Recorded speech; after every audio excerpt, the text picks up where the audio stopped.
I have an unwritten rule for my channel, and it's this. If you can't say something nice, don't say anything at all.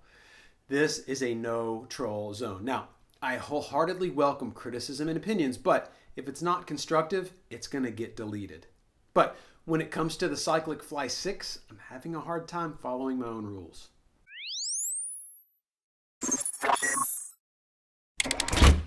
These days, every cyclist needs a good taillight, and unfortunately, I'm finding that I need to use mine way too much. 10 years ago, I'd only turn on the flashers at night, but today, I won't leave the house for even a quick lunch loop without one. Drivers have just become too aggressive, too rushed, inattentive, and way too careless. So the idea of an always-on camera with a built-in tail flasher appealed to me initially because I was the victim of a hit and run in 2018. After the incident, I filed a police report, and they said without video or images of the vehicle, there really wasn't anything they could do. So, on paper, a product like the Cycliq made a ton of sense, and I bought one almost immediately after leaving urgent care with 7 stitches in my left elbow. Initially, in the honeymoon phase, everything seemed okay. It charged up and managed to flash and record for most of my rides, but as I recovered more and my rides got longer, the Cycliq started to run out of juice way too early. So, logged into the app, connected via Bluetooth, changed up the record settings, and milked another hour out of the light. Or so I thought, because a few weeks later, the little green fully charged light would come on when it wasn't supposed to, and the light would go dead an hour into my ride.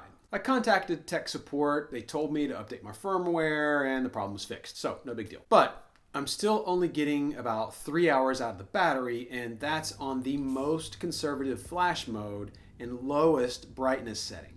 And that's problem number 1. I want to flash this sucker on the highest setting with the most frequency for the entirety of my ride, be it 2 hours or 6. And that's just not possible. And if I am going on a 6-hour ride, there's no way to conserve enough of this light for the whole thing. So I end up in a scenario where I'm turning it on and off and on and off. That is, if I remember to turn it back on after I turned it off, which I usually don't. And as luck would have it, I typically get brushed by a car when I accidentally leave it off, or when I'm swerving to turn it on or off, because it takes finding and holding the vague rubbery button down for a few seconds. So that scenario leads me into a deep dive with the app, which was horribly slow before the latest firmware update. So slow that it sparked this review.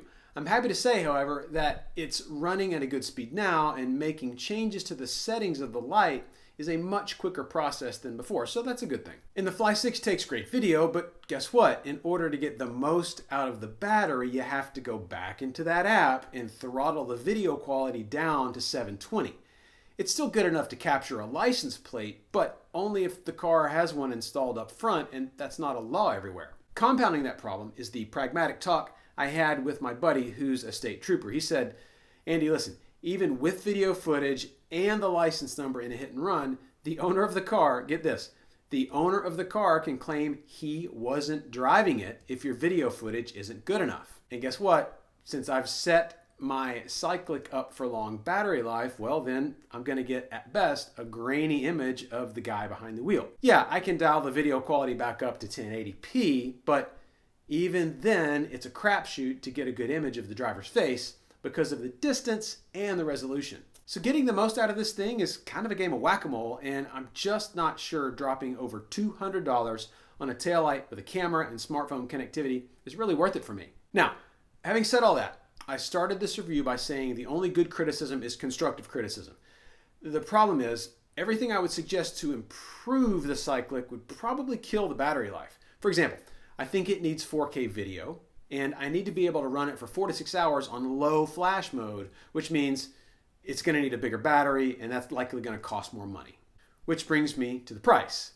You can get brighter taillights for 1/10 the cost of a Cycliq. I mean, I totally see the value of this product if you're a daily commuter who rides in urban bike lanes during morning and afternoon rush hours, but if you're a racer, a club rider, a group rider, or whatever, I think you're better off spending $20 on a cheap flasher and doing your best to either take the lane or just stay off roads you know are dangerous. I'll end by saying this.